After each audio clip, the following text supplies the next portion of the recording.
From Illinois Public Media, this is the 21st Show. I'm Brian Mackey. Gambling in Illinois used to mean making a trip to a riverboat, a racetrack, or just the lottery counter at your local convenience store. But nowadays, in many parts of the 21st state, you cannot escape gambling. It's in restaurants, gas stations, and of course it's on the phone in your pocket.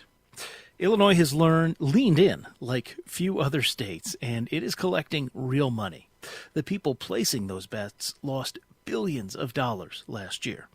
Some of them lost almost everything.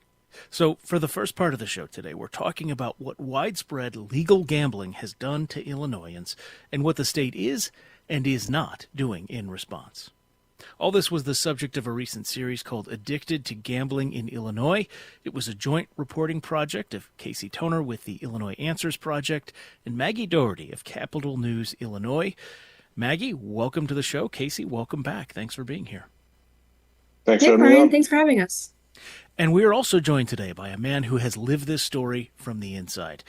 Jimmy M. has been in recovery from compulsive gambling for well more than a decade. In an effort to reach others who struggle with this, he's created and hosts a podcast called Gambling Recovery, Take Back Your Life. Because of the stigma around compulsive gambling, Jimmy goes by his first name, last initial. We are honoring that. Jimmy, thanks so much for being here today. Thank you for having me. I really appreciate it. Listeners, you can join us today throughout the first part of the show, 800-222-9455. 800-222-9455. What do you think of this proliferation of gambling in Illinois, from slot machines and gas stations to sports betting on all of our phones? 800-222-9455. All right, Casey, I'm going to start with you. What did you set out to find when you began work on this series?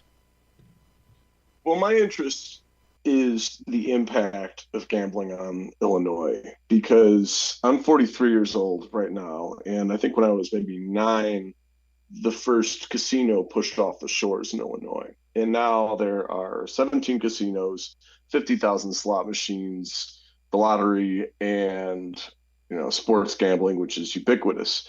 And so my question is, a lot of money is coming in from this, but what is the social impact on the people of Illinois?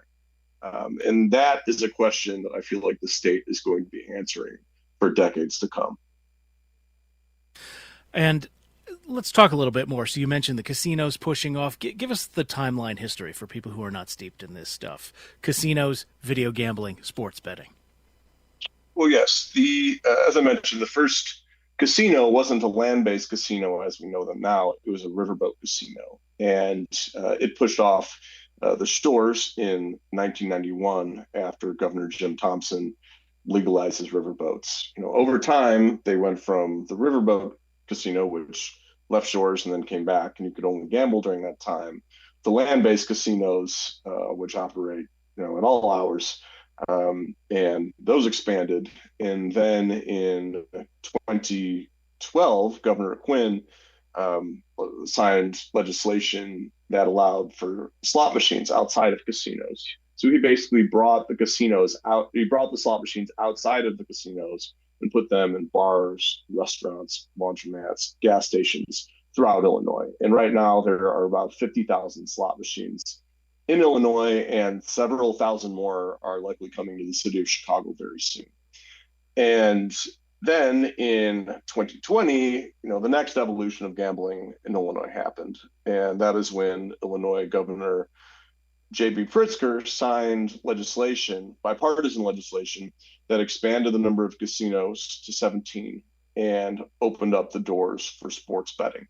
And, so in that time, gambling, went from relative pocket change to where it is now, which is, people lost $7.7 billion last year. They lost nearly $1.5 billion on sports betting, $3.1 billion on slot machines, and nearly $2 billion at casinos. So now we are one of the largest gambling markets in the United States. And Maggie, let me bring you in now, because when Casey says that number, just to be clear, that's losses. That's not what people spent on gambling. That's just the net. So talk about who. What do we know about who is losing most of that money? Yeah, it's a good question. The thing is, gambling doesn't really discriminate. We see it across, all areas of the state, all aspects, socioeconomic, race, the sports wagering, the stuff that happens on people's phones maybe tends to be a little bit more, wealthier folks, whiter people, men, if we're stereotyping, but it's accessible to everyone. So we really see it very broadly. The slot machines, I think, are a really big portion of those losses of that nearly $7.8 billion last year. Over 3 billion just came from the slot machines that are in, gas stations and hair salons and every corner of the state, really, outside of casinos. And so some of those are in, lower income areas. There's a gas station down by Metropolis by the Kentucky border that has just 6 slot machines. And those machines, since they opened about a dozen years ago, people have played more than $223 million just on those 6 machines. And if you think about how much that is just, at this one location of many, that's people sitting there for hours putting $1, $2, $5 into the machine. It's not just the money itself, it's also extensive amounts of time and energy of people's lives that are being, really dramatically put into these machines. But we hear about gambling happening with people who are poor and don't have money to lose, and we hear about it happening with people who have high paying jobs in well educated fields, like people who work in surgery or people who are lawyers, people who are clergy members. It's really broad. It's not something like, because of the accessibility and the many forms it can take, it can really reach anyone at this point. It's and one of the things that jumped out at me in your story was this Connecticut study you cited. I guess we don't have a figure like this comparable that has been examined for Illinois, but in that state, at least in 2024, 71% of the revenue came from just 7% of the gamblers. So a really small number of people were doing most of the spending in this area. Yeah. Yeah, that's right. I mean, it makes sense that gambling revenues are driven by people who have a gambling addiction, the people who can't step away from the table. Especially in that study, I believe it found that over half of sports bets were made by less than 2% of Connecticut residents who were identified as compulsive gamblers. So over half of sports bets made by less than 2% of the population. You can see how those losses, which are pretty major, are being felt by a very small portion of people. And that impact is really dramatic on their lives. I mean, we spoke to people who lost $1 million in a year. We spoke to people who the numbers, it doesn't matter, exactly how much you lost. What it matters is how much it means the impact on each individual's lives. But in some cases, they were really high amounts that people have lost. And so, yeah, the amounts are definitely driven by people who are unable to step away from the table, rather than, your maybe average baseline person who could come in, bet a couple dollars on a casino, win a little bit and step away. That's not the case for people who have an addiction. All right, let me remind listeners this is the 21st show. We are talking today about a new set of stories from the Illinois Answers Project and Capital News Illinois. Maggie Dougherty's with Capital News, Casey Toner with the Illinois Answers Project. It's called Addicted to Gambling in Illinois. We're also joined today by Jimmy M., who's been in recovery for more than a decade. He hosts the podcast Gambling Recovery, Take Back Your Life.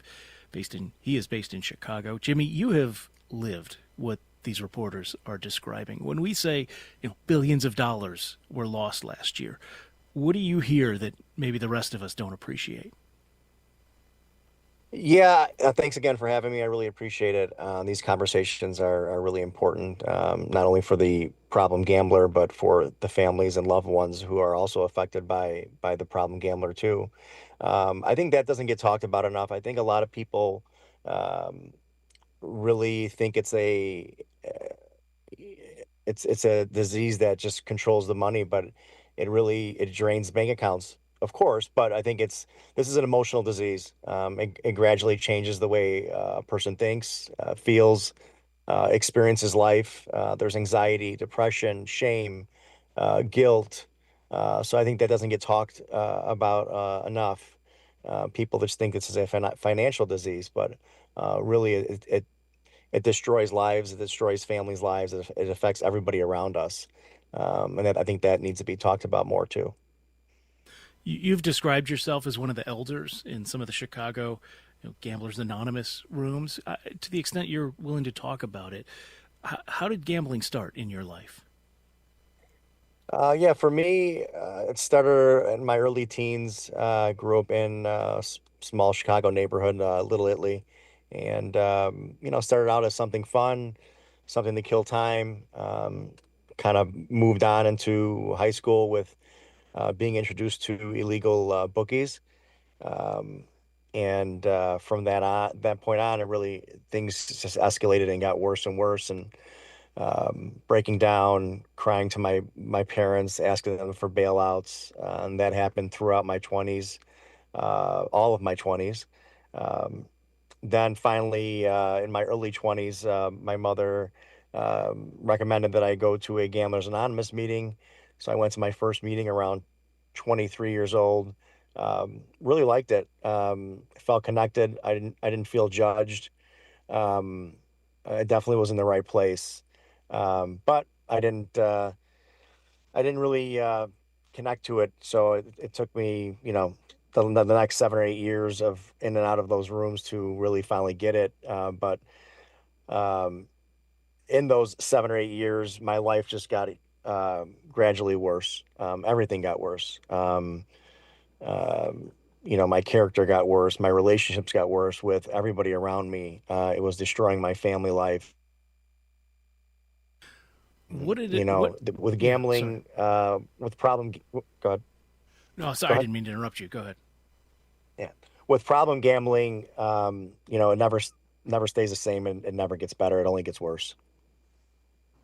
What would you say got you to the point where you were able to, you went to your latest GA meeting and then kept going and didn't go back to the other stuff? I think ego played a big part in that. Thinking I can do this on my own. I think a lot of people think that willpower can overcome. But I think that was a lot of it ego and thinking I can control this, and that it wasn't more powerful than me. Maggie, among the people you interviewed, because you cite a number of other people who have been through this compulsive gambling journey, as you might call it. What did their stories have in common? That is a great question. Yeah, we interviewed about 11 people from the sorry, 13 people, I think, from the Chicago GA community. And the first thing that I was really struck by was how thoughtful everyone was. Everyone took a lot of accountability for their actions and had thought a lot about that. So just as a journalist, it was like very nice to see people who could speak so openly about their addiction. But there's these trends that we kept hearing about with gambling, like Jimmy mentioned, the ego, this kind of belief that you have the right answers. I've studied this sport in and out. I know the odds are going to be in my favor. I know, that I have some better insight than other people, or even just sort of a intuition. Like we spoke to people, one of the experts who we spoke to talked about a woman who sat at a slot machine and had all of these bruises and bad injuries on her hand from hitting the slot machine because she thought that if she just hit it really hard, then that would make her more likely to have a big payout. So it's this kind of like the mental, I don't want to say delusion exactly, but you're able to convince yourself that, oh, if I keep doing this, then I'll keep winning. And I think the other aspect is how much boredom played a factor in so many people's stories. We talked to people who had begun gambling in COVID because they were at home with nothing else to do, even playing like solitaire on their phones, making that a gambling thing, which normally solitaire is, a very individual activity that doesn't involve any kind of cash. But the companies have found a way so you can gamble by playing as fast as possible against other people. And we see that in other aspects too. Like one of the people who we spoke to works in surgeries, which is, a very high adrenaline, high impact job where for him, being bored when he got transferred to a hospital that did fewer surgeries was kind of the breaking point, or the thing that got him really stuck on gambling, because he was looking to fill the time. And so I think that that is a really kind of concerning trend, just the level of how much boredom can play a part in that. And if like this entertainment economy of like, if we don't have something in front of us all the time, we're gonna pick up, or the companies are going to put in front of us these other options to fill our time. And you can get And a that lot of slot times machine that, right in the doctor's yeah, lounge on exactly, your it's in phone. your Yeah. pocket. All right, we need to take a break. We are going to continue this conversation. We're talking with Maggie Dougherty of Capital News Illinois, Casey Toner with the Illinois Answers Project, and Jimmy M., who hosts the podcast Gambling Recovery, Take Back Your Life. If you need help, 1-800-GAMBLER is the number, 1-800-GAMBLER. We'll continue this conversation after a short break. Stay with us.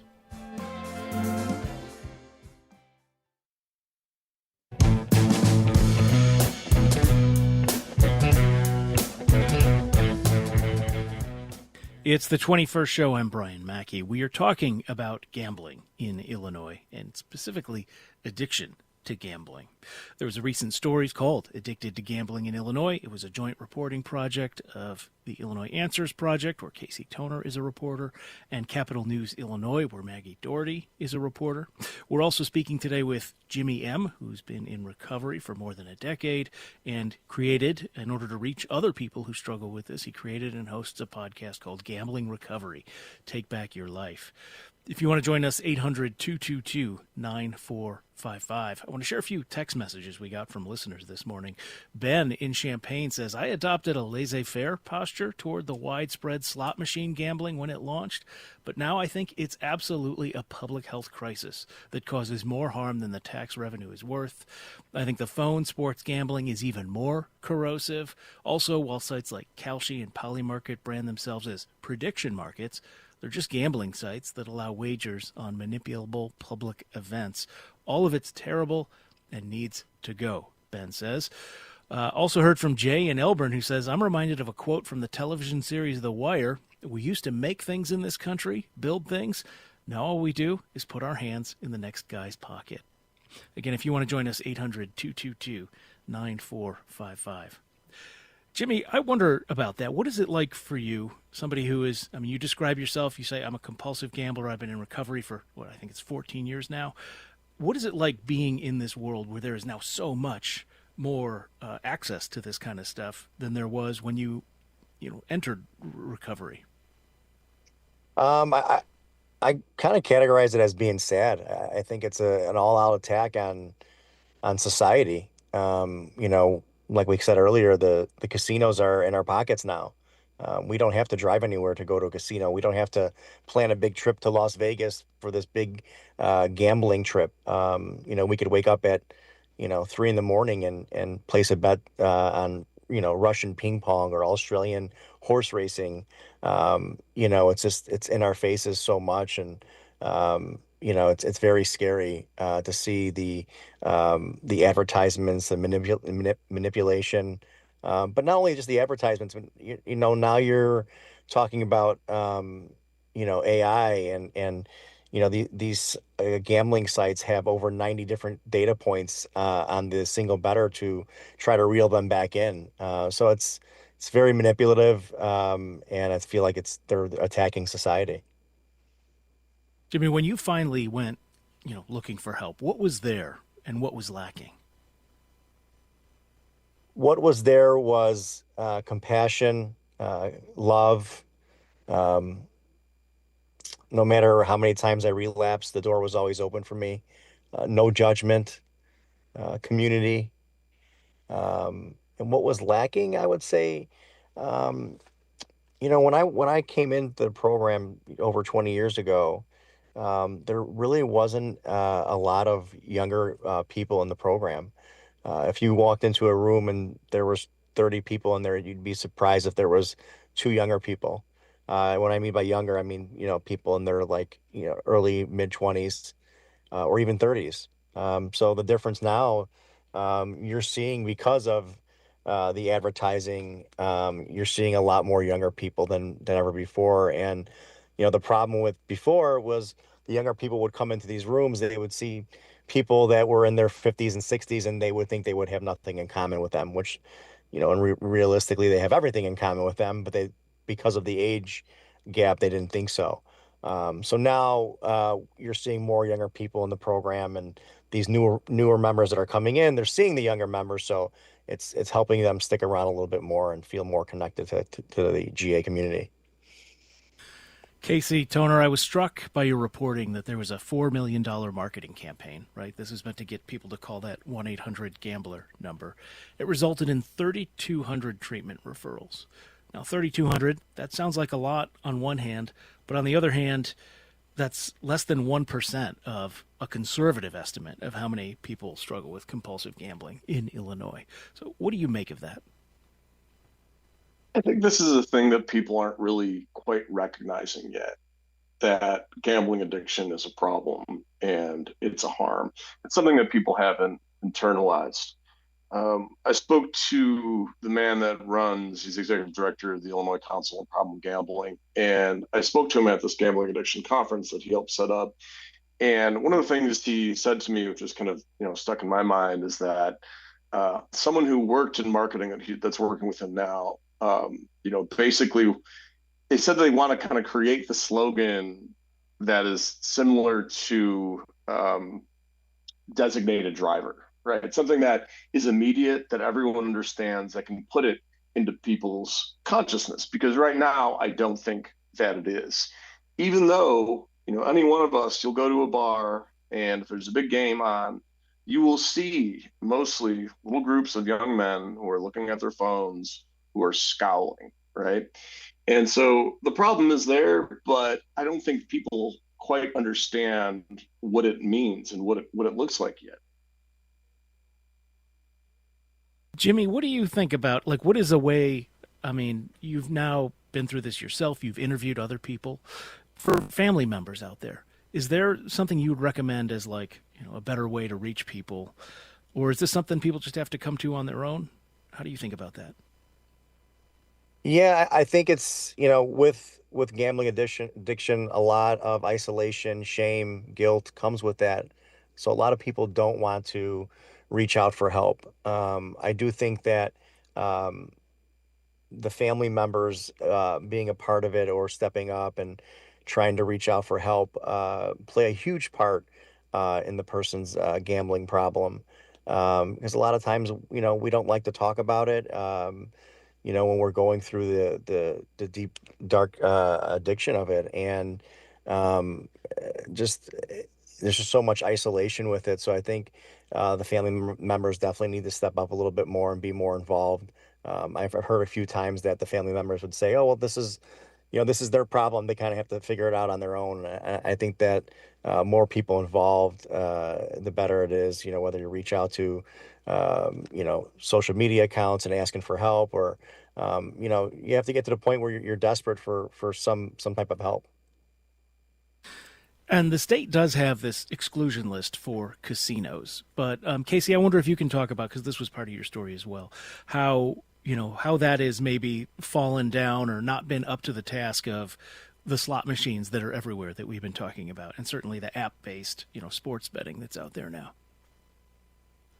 Yes, there is a self-exclusion list where people can voluntarily put them on a list that says, if I show up to a casino, I could be ticketed by police for showing up and I will be kicked off the property.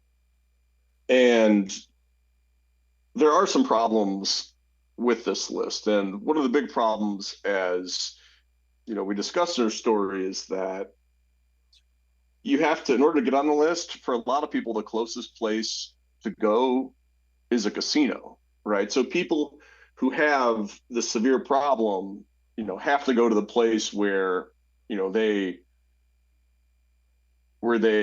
exacerbate the problem in order to get away from the problem. And Illinois is a very, very large state. And for many people, the nearest place, which is a casino, can be 2 hours away from where they live. And Indiana has taken the tact where that people can sign up paperwork and submit it online in order to get put on the list. And they also offer more flexibility for, problem gamblers going on this list in Illinois can feel really hard because I believe it's a 5 year self ban from the casinos. And 5 years is a long time in anyone's life, really. But specifically for a person that has an addiction, it can feel insurmountable. And Indiana has 1 year list, which makes it a little bit easier. And we've seen in the past handful of years, even as Illinois has dramatically expanded gambling, more people have signed up to be on Indiana's self-exclusion list. And one of the bigger kind of issues with it is that the self-exclusion list, while it applies to the casinos, it does not apply to the nearly 50,000 slot machines that exist outside casinos. And this is something that the state of Illinois says they're trying to work on now to roll out in the next couple of years, so that that self-exclusion list, which applies to casino, also applies to the casino games, which are all over the place. Yeah. And yeah, like you say, it doesn't really help you at the gas station that you all profiled down in Metropolis. Maggie, the state does fund treatment and prevention. Can you say how much that is and how it compares to the scope of the problem? Yeah, it doesn't compare to the scope of the problem, is what I'll start by saying. The state brings in about $2.6 billion in tax revenue from gambling, revenues. There's this public outreach and awareness campaign, including that $4 million, billboards and bus ads campaign that we talked a little bit about. And then the state spends about $1.5 million on actual treatment for gambling addiction. And so that's less than 0.1%. So to put it in kind of scale, for every $100 that the state brings in from taxes, only 6 cents goes back to treating gambling addiction. And part of that's based on the structure that the state has right now. Gambling addiction is not recognized as addiction under the Substance Use Disorder Act.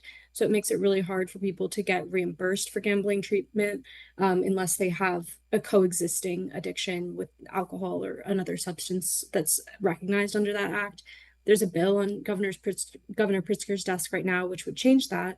But it's still at this point, just the amount of money that's being devoted to that pot is very, very small relative to the amount both that the state is bringing in and that people are losing every year. Jimmy, I wonder how you think about this idea of so many governments now relying on this money. And Chicago is expanding, or at least trying to expand its gambling, right? There's a big casino going in downtown. Video slot machines may be coming to the city there. I mean, do you get the sense that, the government, we the people, are balancing our budgets off the pain of you and other people in your community?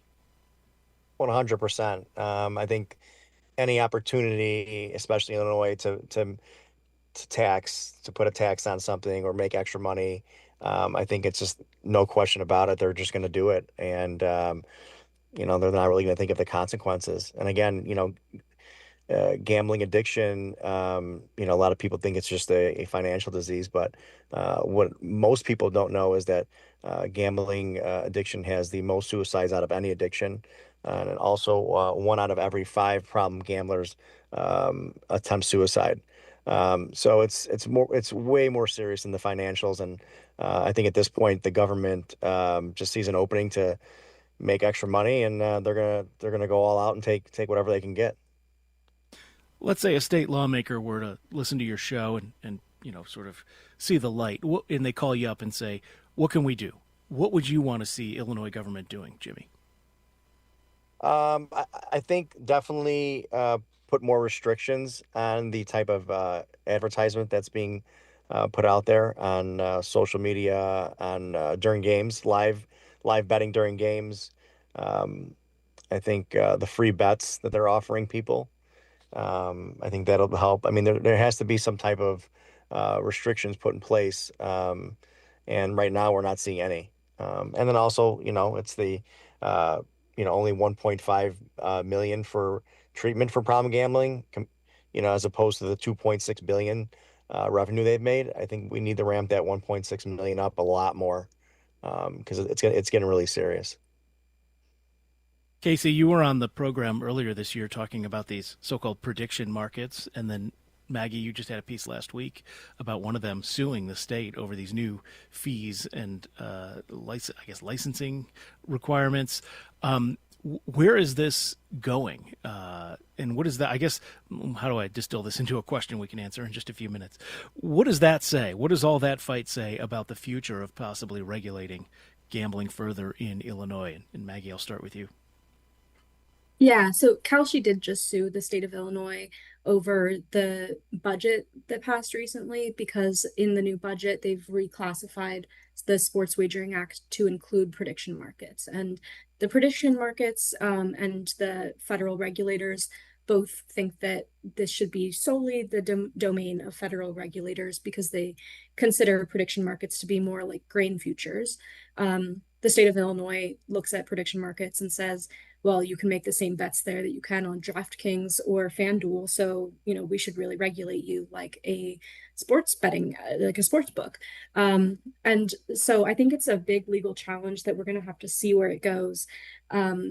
If you are basing the case like solely on the supremacy clause, the way that the federal regulators and prediction markets want to, then you might have a case there, but it's going to really determine whether the states can regulate that. And I think when you look at, we don't even know how much the prediction markets are bringing in. I mean, that $7.7 billion in losses that we talked about and the $2.6 billion in state tax revenues, those don't even include the prediction markets because they don't report anything to the state since they're not regulated. And they don't also have any of the, regulations or restrictions such as age restrictions that the sports books do. So it'll be a big question regarding what the future of betting looks like and if sports betting just moves onto those platforms. And yeah, I'll hand it over to Casey. Yeah. Well, in go my ahead. mind, Real brief, Casey, go ahead. Yeah, in my mind, the prediction markets, they don't have to put things on their websites that say, if you have a gambling problem, call 1-800-GAMBLER. They just don't. There's no rules or regulations requiring them to do that like they do for gambling. So for me, it's a question of, what does this mean for the social contract that we have with each other, right? And what do we owe each other at the end of the day? And that is a question I think we're going to be sorting out for a very, very, very long time. Jimmy, last word to you, just maybe 30 seconds or so left. What would you want to say to someone who maybe hears themselves in your story? What do you want them to know? I just want them to know that don't just listen to your voice. You're definitely not alone. I think it's so important to just tell somebody what's going on, anybody, and just try to reach out for help. I think it's just really important to know that, like you're not alone, and we could do this together. Jimmy M. is the host of the podcast Gambling Recovery, Take Back Your Life. Maggie Dougherty with Capital News Illinois and Casey Toner with the Illinois Answers Project. Their story is Addicted to Gambling in Illinois. We'll have links to all of that at our website, 21stshow.org. Thank you all so much for being with us. Jimmy, especially for sharing your personal story with us today here on the 21st Show. We'll be back after a short break. Stay with us.